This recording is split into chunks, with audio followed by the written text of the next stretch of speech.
Hello and a warm welcome to Federal Special Program Capital Beat. The academics who in the past have been preparing NCERT syllabuses and textbooks have criticized the national textbook body's deletions of chapters and portions as something which is anti-academic and also selective.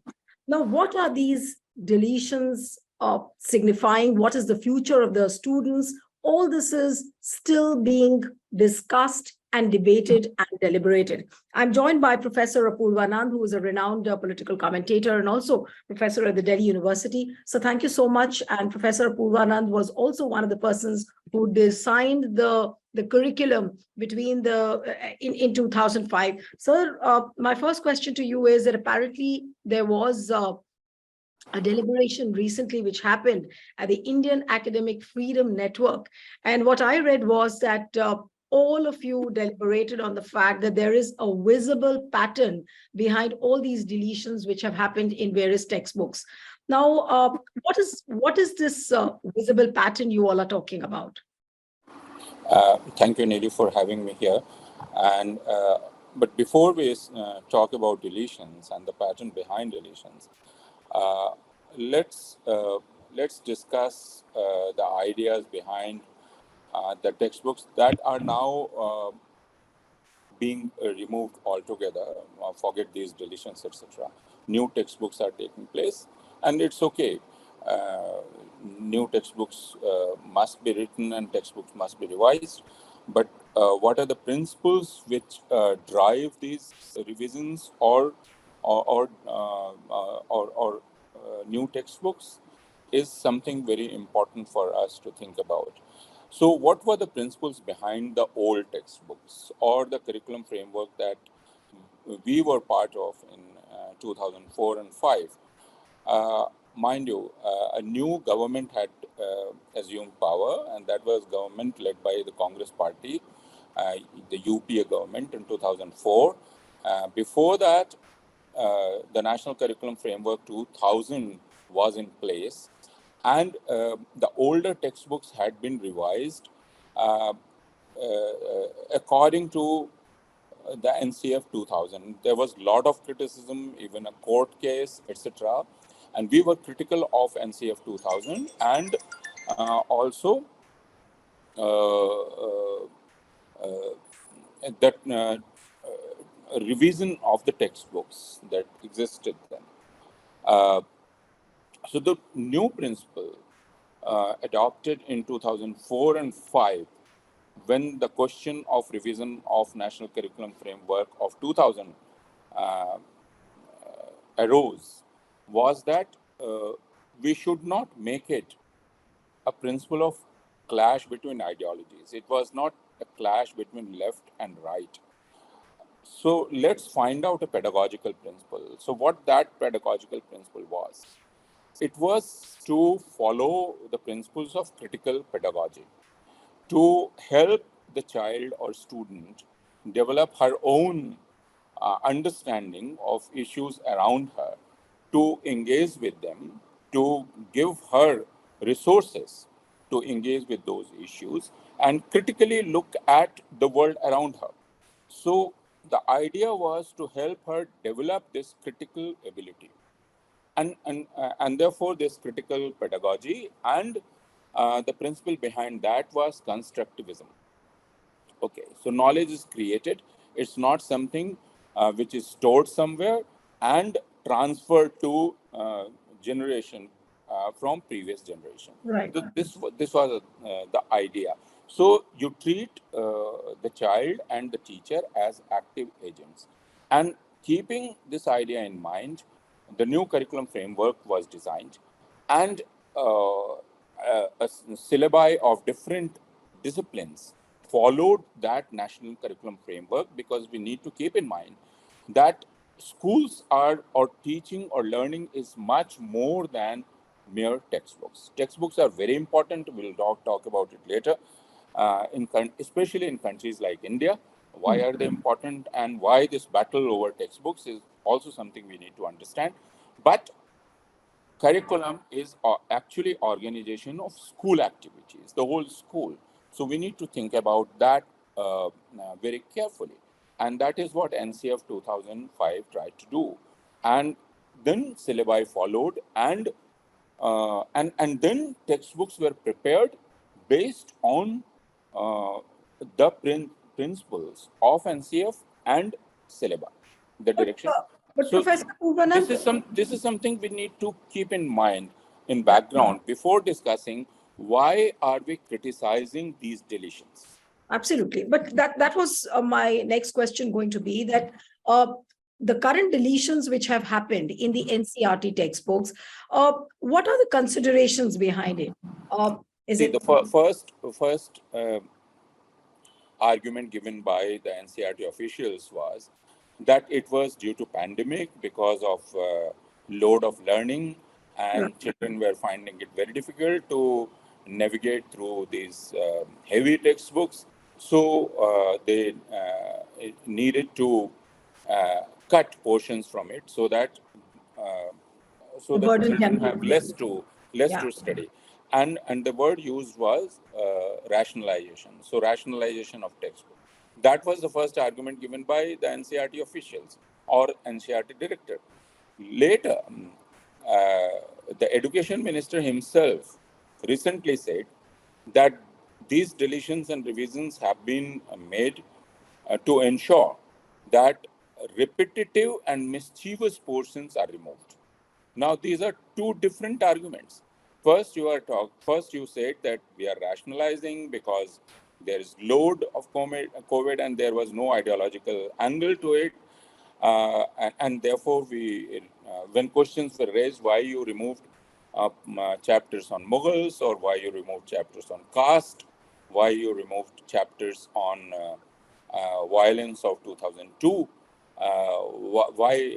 Why did you remove anything to do with conflict in society, or why did you remove those portions which ask children to look elsewhere, and not only confine themselves to the textbooks, to look elsewhere. So and different textbooks. When we looked at different textbooks, we found a pattern, and it was an ideological pattern which earlier NCERT tried to deny, that there was no ideological angle, and it was done with a view to rationalize and lessen the load. But now the education minister has spilled the beans, and he said that mischievous portions have been removed. So what mischievous portions were? But sir, if the education minister is saying that the mischievous portions have been removed, things which are redundant or unimportant for students, they have been removed. So which means, and if I may ask you, that then it's very, very clear that these deletions have been done purely with a political consideration in mind, purely with an ideological consideration, that these deletions have happened. Yeah. For example, when you talk about the death of Mahatma Gandhi, so what is death of Mahatma Gandhi? It was a murder. There was someone who murdered Mahatma Gandhi, and his name is known. He is Nathuram Godse. But if you write in the textbook that Gandhi died, what does it tell the children? And one step forward, you say Gandhi was murdered by Nathuram Godse.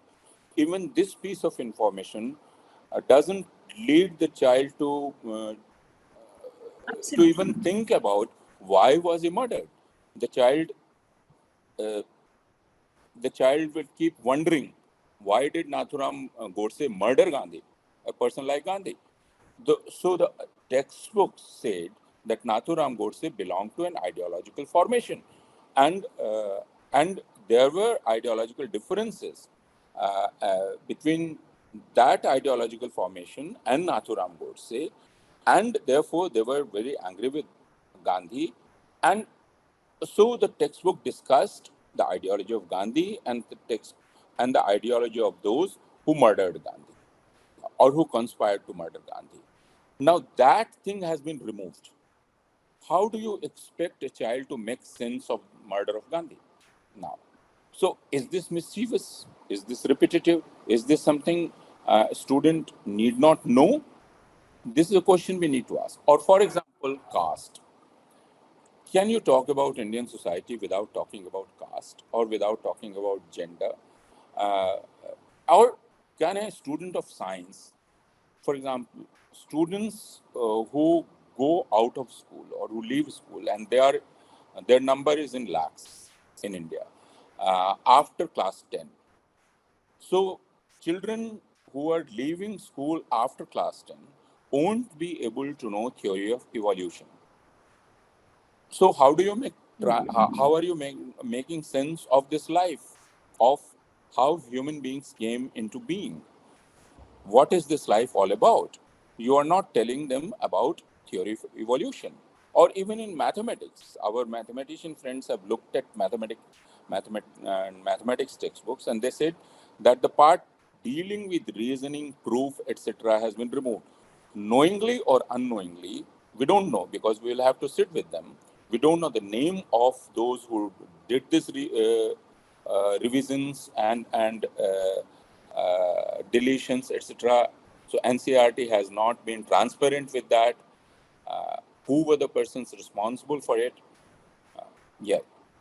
So there is a pattern. That is what I'm trying to say. Mr. Apoorvanand, when these deletions were happening, of course, the entire story came out when Indian Express wrote the story in April. And that's when everybody came to know that some sweeping changes have been made in the NCERT textbooks. But over these years, when this exercise was being carried, you all have been behind, designing the older curriculum. Were you not taken into consultation? Were you not involved in any of this exercise? And it all came as a big surprise to all of you, Professor Rampal, you, Mr. Bhattacharya. I personally was not involved in writing of textbooks, but Niladri Bhattacharya was, Professor Rampal was, Professor Satish Deshpande was involved in, and there were many others who were available. For example, And none of these people were Suhash consulted. Palshikar, who was Right. chief advisor, Yogendra Yadav, who was one of the main advisors. They were available. And if NCERT wanted to do any revision, the most civilized way was to consult these editors or chief advisors and to ask for their advice, or to run past them the deletions, whether they are in keeping with the idea of the textbook itself or not, because textbook is a whole. It is not a sum of random parts, and you do not remove this and that from here and there and say that the textbook remains the same. So there is a progression of ideas. The child starts reading, and suddenly the child finds that everyday life, which was used in the history textbooks, and therefore the history textbooks were very different from the earlier history textbooks, because they used history of clothing, history of food, history of sports. So you are reading history through sports, history through clothing, and what you do in your everyday life. Now all of that has been removed. So what is the principle behind these deletions or removal? We are not talking about ideology at all, but what emerges, because it was perfectly in order to call Suhash Palsikar and say that, look, sir, we want to lessen the burden of children. So can you please come and let's discuss how to do it? And they would have been there, but they were not consulted. I think this is not a civilized way. And when they said that we don't want to be part of it, so we dissociate our names, then NCERT very arrogantly said that you cannot do this. Well, you are editing my book, written by me. It's my intellectual property. Even if I use the word property, it's my intellectual labor which has gone into it. Now you take away that ownership from me simply because you are a government organization. Can you take away the labor of my intellect and say that I own it and I can do whatever I want with it? Is it permissible? it's quite disturbing the way the things have happened and the way deletions have happened, and obviously it's just not happened in a small span of time.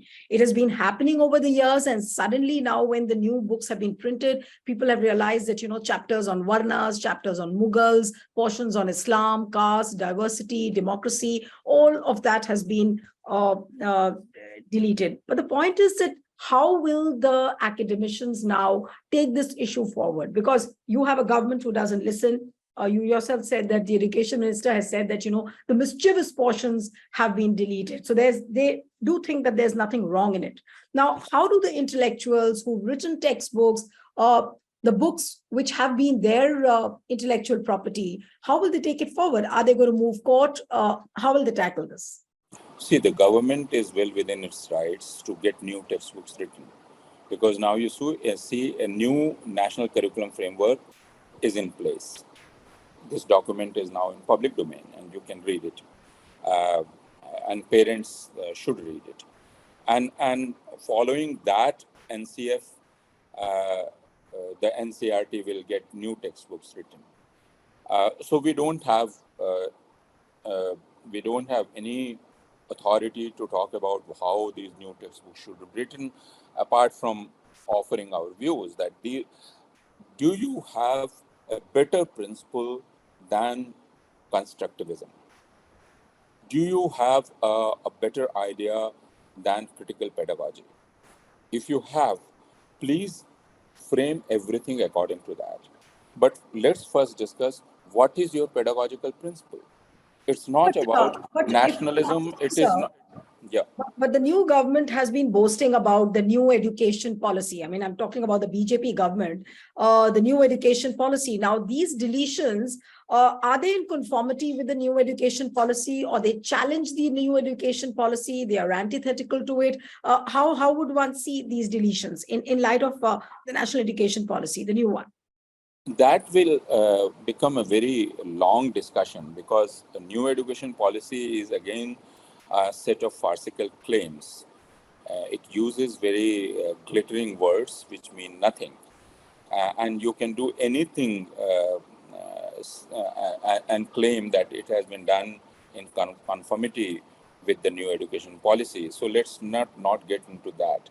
What I'm trying to say is that if you are framing a new national curriculum framework, so what is the method of teaching and learning? This is a basic question as an educator and as a textbook writer or a curriculum framer would ask. What is that pedagogical principle? It cannot be nationalism. It cannot be that in Indian, we had everything in Indian knowledge tradition. You have to tell me, how are you going to deal with a child in the classroom? Right. That is what you need to explain. So has that principle been explained, or even do we know about it? What national this new NCF is based on? That is what we need to know. And after that, we can talk about textbooks. But before that, you were asking, what are we going to do? We can only do this much. We can tell the parents, we can tell the people that, well, you have to care for your children. You are sending your children to schools. And textbooks are very important for countries like India, as I was trying to say, because in most of the houses or households, textbook is the only reading material for a child because of large-scale poverty. A child, ideally, a child should have very many books apart from the textbook. Textbook should not be the only reading material.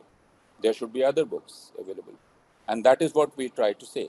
But in Indian conditions, most of the children will have only this textbook, and that is why it needs to be written very carefully, very carefully.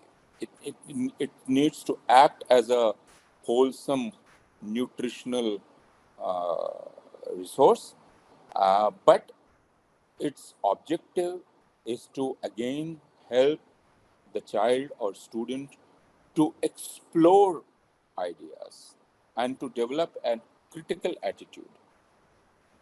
But, sir, before I ask you about what it is going to do to the students in future, I really want to ask you that are we seeing a phase where words like, I mean, after listening to you and after reading about the deletions, is it some kind of an intellectual terrorism, intellectual robbery, intellectual vandalism, if I may ask you?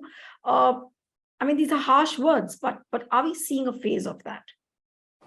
See, what has been done to textbooks is literally that intellectual vandalism that has been done, because you have mutilated the textbooks. You have literally murdered them, you know, to thousand cuts. So that is intellectual vandalism. But what is being attempted now is regimentation. And this regimentation we have seen in countries like China, or countries like Soviet Union, or other countries which have ideological governments. So what they do, they turn textbooks into mouth organs of their ideology. You know how in Soviet era psychology was taught, how biology was taught. So everything got affected by that Yeah. ideology, and that destroyed education and research in Soviet Union. Similarly, China suffered that during Cultural Revolution. And Professor Romila Thapar was telling me that after Cultural Revolution got over and new leadership assumed charge, they had to call scholars from outside China to understand what scholarship is all about. So we are going to enter, or we have already entered that phase, where in schools and universities, we are experiencing it in Delhi University, in other universities, where syllabi and classrooms are being regimented to propagate a certain idea of nationalism. But nationalism cannot be the objective of universities or schools. It is pursuit of truth, and to develop critical faculty. That is the objective of universities and schools. That we are going to lose, I am afraid, if we allow this to continue. So intellectual vandalism is what we are experiencing now with these deletions, with these revisions. But what we are going to see now is in the coming years is total regimentation of minds and society, which is very, very dangerous Very scary. for our children, Right. for the future generation. So in the end, sir, it all looks like an exercise which lacks academic merit. But what is it really going to do to the perspective of the students? Because that is something which apparently the new framers of this particular framework, which has been gotten, and the way the deletions have happened.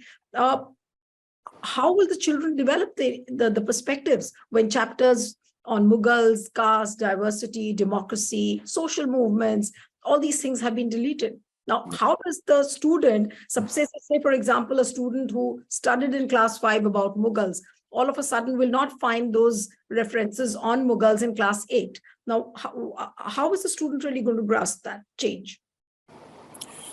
So as I was trying to tell you, that now these textbooks will be removed and new textbooks will come in place. So, and we hope that there will be coherence, at least in those textbooks, a progressive coherence. But the fear is that the child won't know what she doesn't know, what she is not being allowed to know, because that is not available to us, and won't be available to her. And teachers who know what the children are not being allowed to know won't be allowed to tell the children that this is what you need to know, but you are not being allowed to know. So this is the tragedy that we are going to face, and children are going to face, and so I feel sorry for those children who are now entering schools and who will read the new textbooks, or and we don't yet know what these new textbooks will be like, but we can have an idea after looking at the way revisions have been done. After all, revisions have been done by the same agency which is going to write the new textbooks. And if you look at the first set of textbooks that have come out, and Professor Anita Rampal was talking about that, so this whole thing, EVS, environmental, it has been removed. Okay. Now we are talking in terms of literacy and numeracy, foundational skills, which is rubbish. Nobody talks about it. These are fashionable terms which appeal common sense, but pedagogues know that uh, what does it mean to interact with a child which enters a classroom with concepts formed. She has concepts. It is not that you are going to help her develop concepts. She has already concepts, and that's why when she comes to schools, she comes speaking to you. It is not that she doesn't have no language, and when she has language, then she has concepts. So, how are you going to deal with an active mind? Should be a question we need to ask. So, but these are not the questions we are asking. We are being fed with fashionable words like innovation and Mhm. numeracy and literacy, etc., which are, I think, any pedagogue or any educator world over would say that these are redundant words and these are words of bygone era. And no serious pedagogue uses these words. So, in a layman's language, then, that whatever the children are going to be taught is nothing but assertions. They are given some statements, they will carry on those statements in their future, but no critical thinking, no power to question. That is what the government is basically doing, numbing the minds of the students. Yes, and this is what we wanted to do, to for the child to have this ability and confidence to ask questions. That was inbuilt, that was built in the textbooks. And so you have to keep asking questions. Question all Absolutely. authorities, not only one authority. And when I say all authorities, it's not only political authority you are questioning. You are questioning all authorities, the authorities of knowledge. But that is gone, and that is very sad. One last question, that the government does talk about the Indian knowledge system, that, we are trying to revive the old Indian knowledge systems. And here we've spoken all this while about the pedagogical principles, the guiding principles of the older framework. Now, how does that differ? And is it really going to bring in something which is going to be revolutionary? I don't yet know what this Indian knowledge tradition actually means. When does it begin and when does it end? So, are we being asked to agree with the government that Vedas were the only source of Indian knowledge? Uh, so, would that be the source of Indian knowledge tradition? What when does this tradition starts forming, and when is it that it's formed? And then you say that we are bringing Indian knowledge tradition. So, did what J.C. Bose did, or what Bhabha did, or what Ramanujan did, was that Indian knowledge tradition or not? What Arvind did, what Iqbal did in philosophy, was that Indian knowledge tradition or not? Iqbal was very much an Indian. He died an Indian. Okay, we want undivided India. So he died in undivided India. He's very much an Indian. So when he was doing his philosophy, is it part of Indian knowledge tradition or not? So So I need to know what this Indian knowledge tradition is.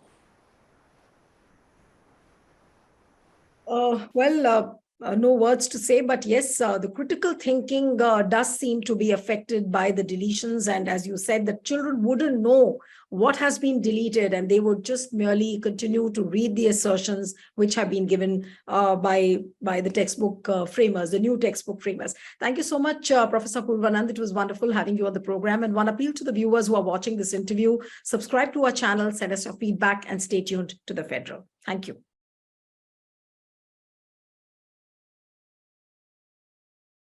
Subscribe to the Federal's YouTube page for more news and updates.